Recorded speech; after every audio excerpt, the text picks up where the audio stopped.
Digital marketing నేర్చుకుని AI tools వాడుతూ డబ్బులు సంపాదించాలనుకుంటున్నారా? ఈ నెంబర్కి కాల్ చేయండి.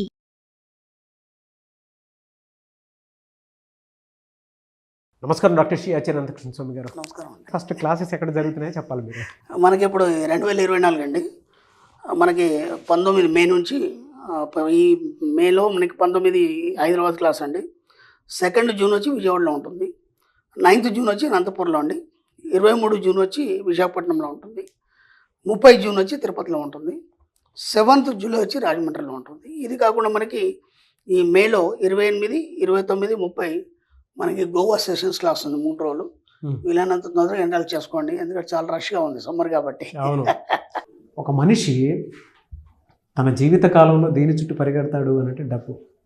అది ఏమిస్తుందంటే హ్యాపీనెస్సే కాదండి, ఆ రిలేషన్షిప్ని కలుపుతుంది కూడా. అది ఎంత బాగా అనంటే కుటుంబంలో జరగాల్సినటువంటి ఏ శుభకార్యానికైనా సరే ప్రధానం దే. సో మనీ మంత్ర కుటుంబాన్ని కలపటమే కాదు, దేశాలు విదేశాలు ఖండాలు దాటి అక్కడ ఉండేటువంటి మనుషులు కూడా కలుపుకొని ఈరోజు మమేకమై మనతో పాటు 586 ఎపిసోడ్ వరకు చాలా హ్యాపీగా ఉన్నారు అందరూ. అసలు ఇక్కడ క్లాస్ పెట్టడం అంటే మీరు రాలేదు గురుగారు, మా అఫర్మేషన్ మిమ్మల్ని రప్పించింది అన్నారు. బా రియలీ గ్రేట్ థింగ్ అండి. మా అఫర్మేషన్ మా దగ్గర ఉంటే బాగుండు క్లాసు, గురుగారు మా దగ్గరికి వస్తే బాగుండని చాలామంది అదే చెప్తున్నారు. ఖచ్చితంగా దుబాయ్ వస్తారండి, మీరు ఇక్కడ క్లాస్ పెడతారని మేము బాగా అఫర్మేషన్ చేసాం, అందుకే మీరు వచ్చారు కావచ్చు. ఒకసారి ఏమైందంటే నేను ఎందుకదే అఫర్మేషన్ తీవ్రమైనటువంటి ఆలోచన చేసినప్పుడు అది ఎలా పనిచేస్తుంది అనేది నేను సబ్జెక్ట్లోకి వచ్చిన కొత్తలో ఆ గుంటూరు ప్రాంతంలో వెళ్ళాను. ఒక ఆవిడ మన క్లాస్కి వచ్చింది. వచ్చిన తర్వాత వాళ్ళది గుంటూరు ఆ ప్రాంతం అని తెలిసిన అనుకోకుండా వస్తుంటే ఐడియా వచ్చింది.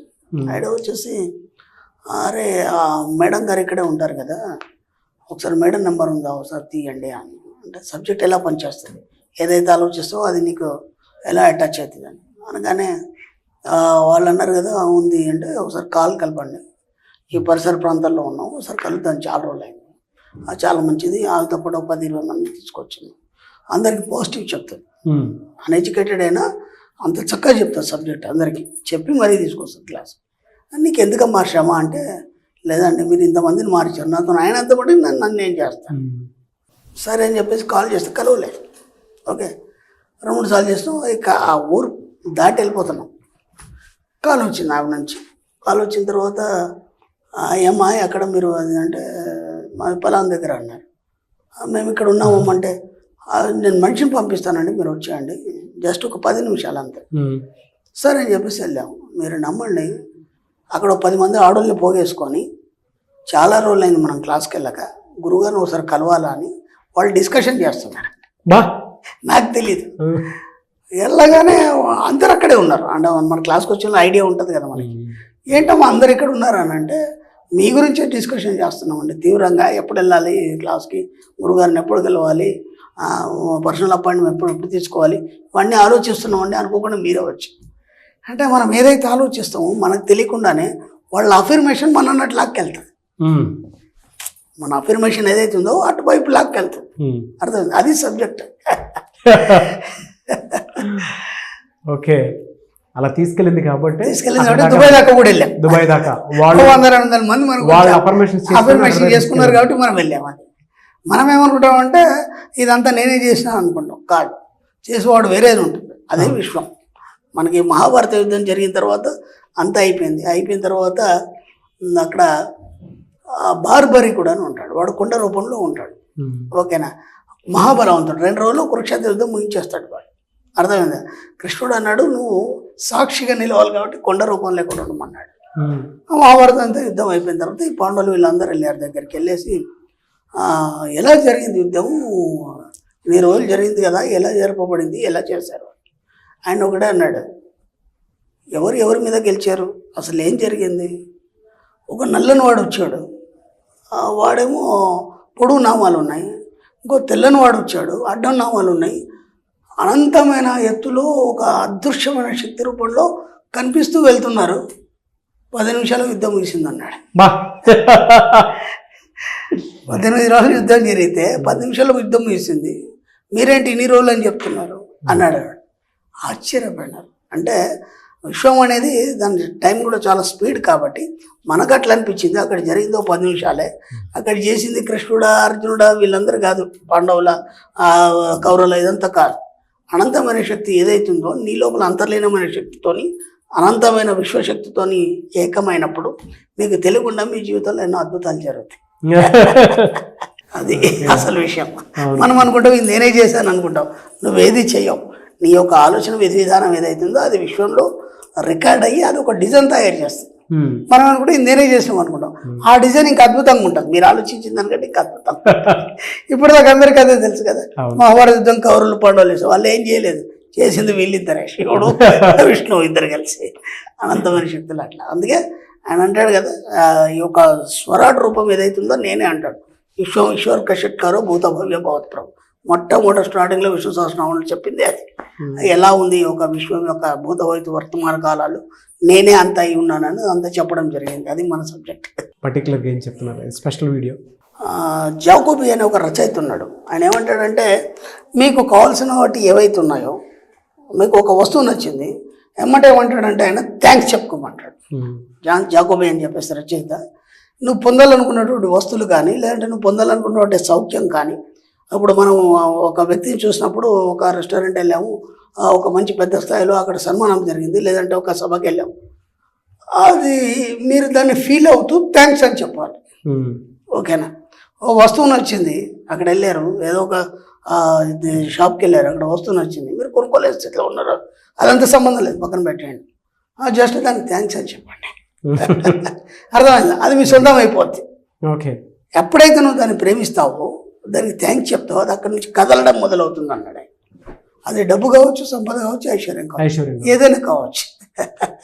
కాబట్టి మీకేమేం కావాలి ఊహించుకున్నాడు అని పక్కన పెట్టండి, కనీసం ముందు థ్యాంక్స్ చెప్పడం అలవాటు చేసుకో. అవును, ముందు థ్యాంక్స్ చెప్పడం అలవాటు చేసుకో. నేను ఇంతకుముందు కూడా ఎగ్జాంపుల్ చెప్పాను మన సబ్జెక్ట్లో. నేను ఒక చిన్న ఎగ్జాంపుల్ చెప్తాను. నాకు ఎప్పటి నుంచో ఒక షాప్ నుంచి వెళ్తున్నాను, కార్ స్పీడ్ వెళ్ళిపోతుంది, అక్కడ పార్కింగ్ కూడా లేదు, వస్తువు తీసుకోవాలి ఆ మిర్రర్లో చూస్తున్నాను, అది కొనాలి అనుకుంటున్నాను, అసలు వీలు కావట్లేదు ఎంత కూడా. ఏంట్రా ఇది ఎన్నిసార్లు అనుకున్నాను కావట్లేదు, ఒకసారి మా బాబు ఆపమన్నాను, ఆపితే అక్కడ అది వస్తువు లేదు. రోజు లేకపోతే అప్పుడప్పుడు వైపు వచ్చినప్పుడు కనిపించేది, అక్కడ వస్తువు లేదు. బాధపడ్డాను, ఎందుకంటే దాన్ని చూసినప్పుడు నేను ఏం చెప్పాను, థ్యాంక్స్ అని చెప్పాను. అర్థమైందా? వస్తువు లేదు. ఆ షాప్ వాడు కూడా అడిగాను, బాబు ఇది ఇక్కడ ఒక వస్తువు అంటే అది పోయింది సార్, అమ్ముడు పోయిందన్న. అరే మరి ఇప్పుడు మళ్ళీ ఇంకో పీస్ అంటే అది ఒక సింగిల్ పీస్ సార్, అది ఎప్పుడో వచ్చింది, ఇప్పటిదాకా ఎవడు కొనలేదు, అనుకోకుండా ఎవరికి నచ్చింది తీసుకొని వెళ్ళిపోయాడు. ఇప్పుడు మనం దాన్ని ఏం చేయలేం కదా, కొన్నంటే మోడల్స్ ఇంకా 4-5 పీసులు ఉంటాయి, ఇది ఒకటే పీస్ ఉంది, దాన్ని ఏం చేయలేము, మళ్ళీ తయారు చేయలేడు, చాలా రోజులు అయింది అది కూడా. సర్లే ఇక అంతకంటే ఏం చేయలేం కదా, కానీ నేను మాత్రం థ్యాంక్స్ చెప్పుకున్నాను కదా, ఎటుపోదు అనుకున్నాను. మీరు నమ్మండి, అనుకోకుండా మన అపాయింట్మెంట్కి ఒక వ్యక్తి వచ్చాడు, ఆ షాప్లోనే ఉన్నాడు, ఆ వస్తువు తీసుకొచ్చి నాకు గిఫ్ట్ ఇచ్చాడు. అర్థమైందా? నేను అన్నాను ఇది ఎక్కడదయ్యా నీకు అంటే, పొలం షాప్లో కొన్నాను అన్నాడు. ఇంకా ఉన్నాయి పీసులు అన్నాను తెలియనట్టు. అంటే లేదండి ఇది ఒకటే పీస్ ఉంది, ఇంత కాస్ట్లీ ఉంది ఇది, ఇంకా ఉంటే తీసుకుందాం అని అనుకున్నాను, నాకు కూడా ఒకటి, మరి నువ్వు ఉంచేసుకోవచ్చు కదా. లేదు గురుగారు మీకే ఇవ్వాలని తీసుకొచ్చాను. కాబట్టి ఏది ఎటుపోదు, అన్నీ జరుగుతాయి, మనం ఊహించిందే మనకు జరుగుతుంది. కాబట్టి ప్రతి దగ్గర మీరు ఏం చేస్తారంటే, ఎక్కడ ఏదైతే ఒక వస్తువు నచ్చింది, ఒక సందర్భం నచ్చింది, లేదంటే దేంట్లో పార్టిసిపేట్ అయినారు, లేదంటే ఎటు వాళ్ళని చూసినప్పుడు మీరు నచ్చారు, ఓకే వాళ్ళ యొక్క ఏమైనా ఆర్నమెంట్స్ కానీ నచ్చాయి, లేకపోతే డ్రెస్ నచ్చింది, వాటన్నిటికి మీరు వీలైనంత వాడికి థ్యాంక్స్ చెప్పండి. థ్యాంక్స్ అన్న మరుక్షణం ఏమవుతుందంటే అది మీ సొంతమయ్యే ప్రయత్నంలో సిద్ధంగా ఉంటుంది. అది వాడుకున్న వైబ్రేషన్ మీ దగ్గరికి లాగడం అనేది జరుగుతుంది, అంతే. ఫంటాస్టిక్ నాలెడ్జ్, సింపుల్ అండి, చాలా సింపుల్. అది కూడా అలానే ఉన్నాయి. అంటే నేను అనేది ఏంటంటే సార్, మనకి ఇప్పుడు సబ్జెక్ట్ అంతా చెప్తే అబ్బా అఫర్మేషన్ చేయాలి, మెడిటేషన్ చేయాలి, ఇదంతా రాసుకోవాలి, ఇదంతా ఒక ఎక్సర్సైజ్ లాగా అయిపోయింది. దీంట్లో ఎలాంటి ఎక్సర్సైజ్ లేదు కదా, ఎంత సింపుల్ ఉన్నాయి. ఒక కారు నచ్చింది థ్యాంక్స్ అని చెప్పండి, పోయేదే ఉంది, దాంట్లో పెద్ద ఖర్చు లేదు కదా. ఖచ్చితంగా ఏదో ఒక రోజు కారు మీ దగ్గరకు వచ్చేస్తుంది. వస్తువు నచ్చింది థ్యాంక్స్ అని చెప్పండి. చాలా అంటే సబ్జెక్ట్ అనేది మెల్లి చాలా సింప్లిఫై అయిపోవాలి. ఒకే మూసపోసిన పద్ధతిలో అఫర్మేషన్ ఎందుకని చేస్తాడు వాడు, వారం రోజులు చేస్తాడు, 10 రోజులు చేస్తాడు, తర్వాత పక్కన పడేస్తాం. మళ్ళీ క్లాస్కి వచ్చినప్పుడే గుర్తుకొస్తుంది, మళ్ళీ గుర్తుకు రాదు ఇక. అయితే ఇంత ఉందని చెప్పాను. మనకి ఒక పోస్టేట్ అనే ఒక వ్యాధి ఉంటుంది. దాని మానసిక వ్యాధి అనుకోవచ్చు, లేదంటే మంచిది అనుకోవచ్చు, ఏదైనా కావచ్చు, వ్యాధి కూడా కాదు. దాంట్లో 2 రకాలు చెప్పాను. డబ్బు సంపాదించడం లేదా ఏదైనా ఒక విషయం పరిజ్ఞానం కోసం మీరు ఒక 10 సంవత్సరాలు దాని మీద పరిశోధన చేయడం ఒకటి, లేదా ఇన్స్టెంట్గా అది పొందడం అనేది ఒకటి. ఈ రెండింటిలో ఏది కావాలి. కాబట్టి ఇన్స్టెంట్గా పొందడం అనేది ఈ రోజులో జరుగుతుంది. ఓకేనా? ఇప్పుడు ఒక అలోపతి మెడిసిన్ వేస్తాం, ఇన్స్టెంట్ తగ్గిపోతుంది ఏదైనా. ఇప్పుడు ఆయుర్వేదం కానీ ఇంకా హోమియో అనుకున్నప్పుడు కొంచెం టైం తీసుకుంటుంది దానికి. అది మూలం పోతుందొచ్చు, కానీ మనిషి బాధలు తట్టుకోలేడు కదా, అది ఇమీడియట్లీ క్లియర్ అయిపోవాలి. అలాగే మనకి ఇన్స్టెంట్గా కావాలనుకున్నప్పుడు ఇట్లా చిన్న పదాలు మనం చెప్పుకుంటూ పోతే అయిపోతుంది. Great sir. Anyways thank you so much doctor Shri Acharya Anantakrishna Swami గారు. Thank you. సుమన్ టీవీలో మీ పర్సనల్ అండ్ బిజినెస్ ప్రమోషన్స్ కోసం కింది నెంబర్కి కాంటాక్ట్ చేయండి.